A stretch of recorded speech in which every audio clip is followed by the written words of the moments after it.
பெரிய விஷயத்தை சிக்கனமாக படம் எடுக்கிறது அப்படிங்கிறதுக்கு கொட்டுக்காளி ஒரு மிக சிறந்த.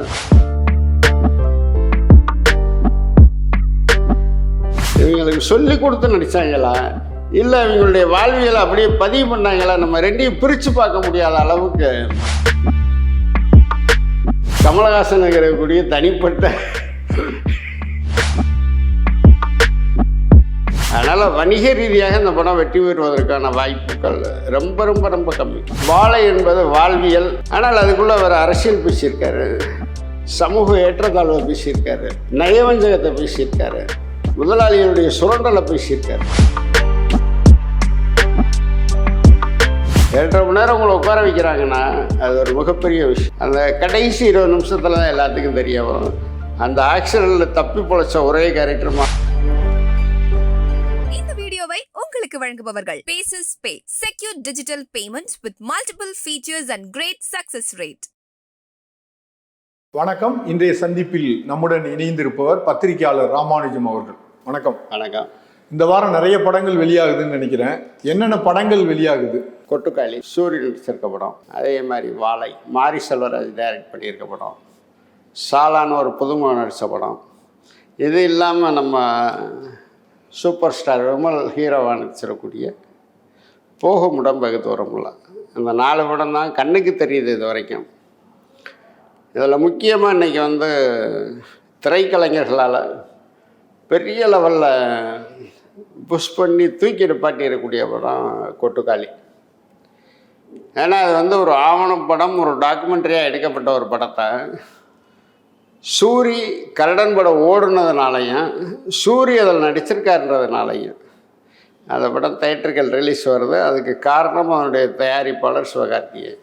ஏன்னா காலங்காலமாக இங்கே நம்ம நாட்டுப்புற வழக்குகளில் இருந்து வரக்கூடிய பேய் ஓட்டுறது, ஒரு கண்ணுக்கு தெரியாத ஒரு சக்தி இருக்கிறதான பிரமை, பூசாரிகளுடைய புராடுத்தனம், இது எல்லாத்தையுமே லைவ் சவுண்ட், அதாவது இசையமைப்பாளர்கள், செயற்கையான இசையமைப்பாளர்கள் இல்லையே, இயற்கையான இசையமைப்பாளர்கள் அந்த படம் பூரான வழிநடுக, குயில் கத்துறது, ஆட்டோ சவுண்டு, அப்புறம் ஒரு ஊரில் வரிசை எடுத்துகிட்டு போகிறது, சத்தமே இல்லாமல் மௌனமாக இருக்கிறத ஒரு விஷயம் தானே.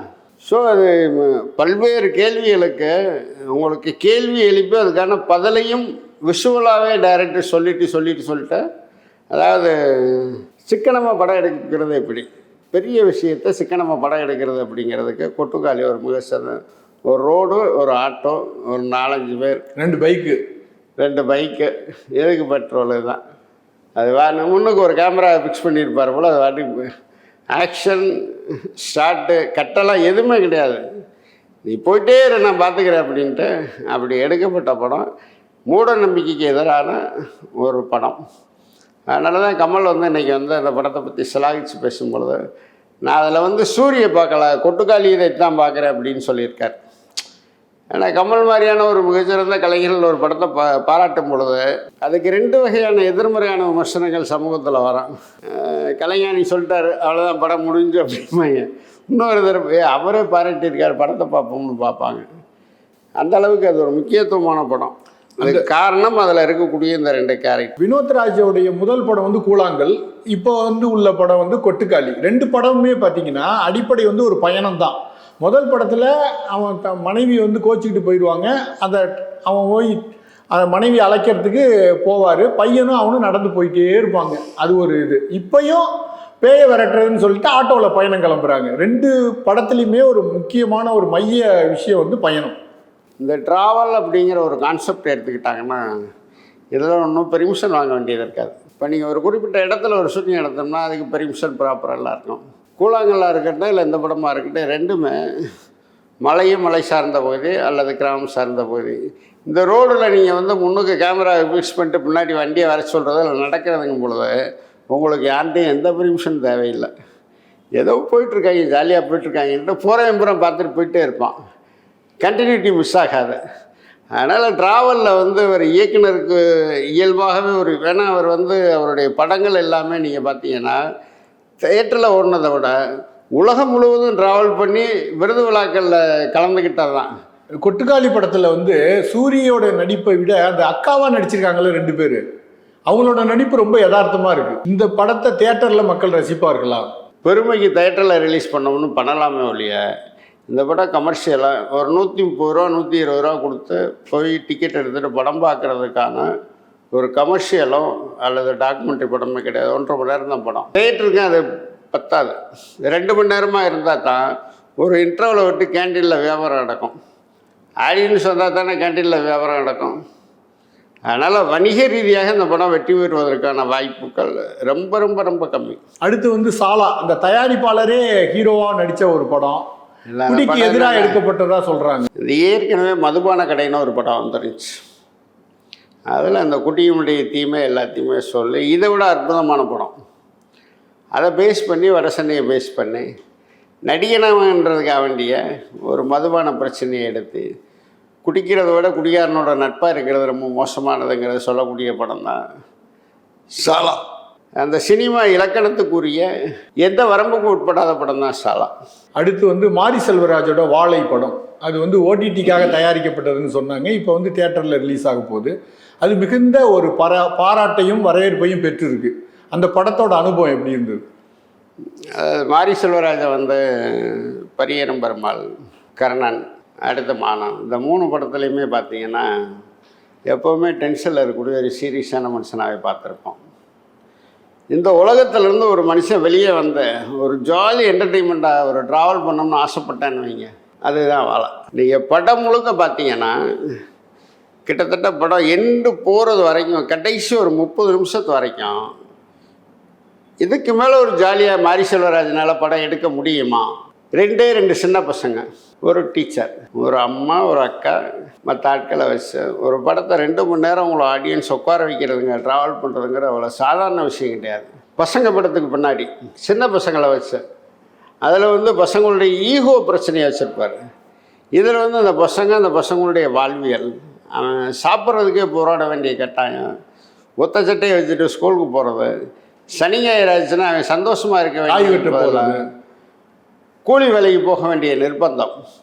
இதில் ஒரு பாராட்டுக்குரிய விஷயம் என்னென்னா, அவங்களுக்கு மாரி செல்வராஜ், ரஞ்சித் இவங்கெல்லாம் அவங்களுடைய படங்களில் எடுத்தையுமே ஸ்ட்ரைட்டாக ஒரு குறிப்பிட்ட சமூகத்தை சார்ந்து தான் படம் எடுப்பாங்கன்னு சொல்லுவாங்க.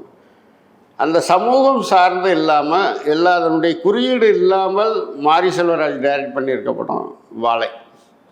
அவருடைய சொந்த கதைங்கிறத ஏற்கனவே சொல்லிட்டார்.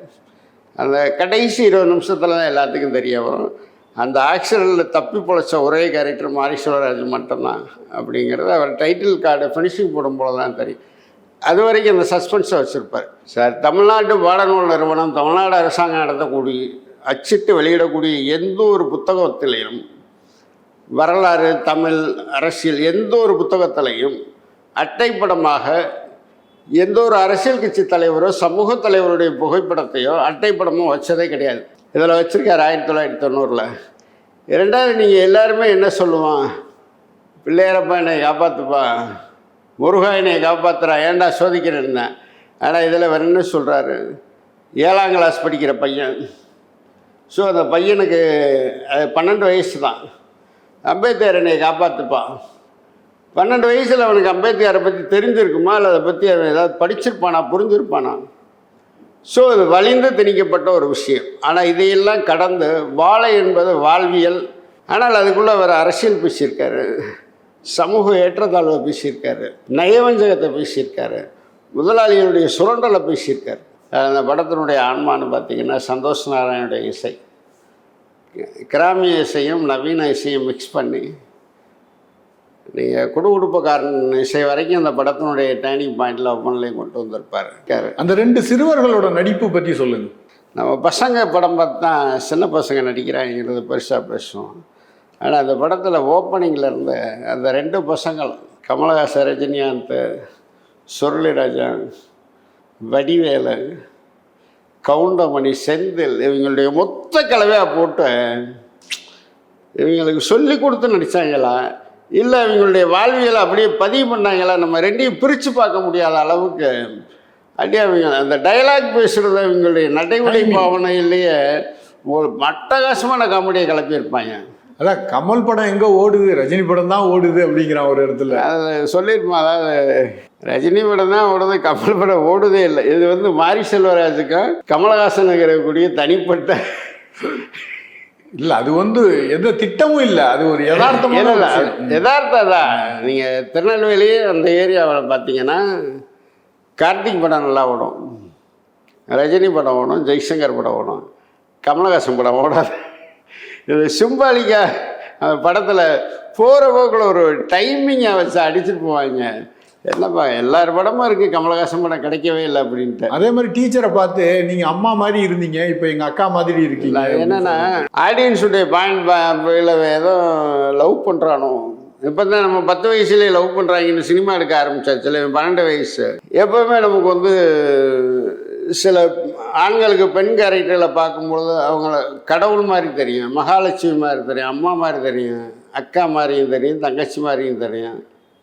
வயசு வந்தவங்களுக்கு அது லவ்வராகவும் தெரியும்.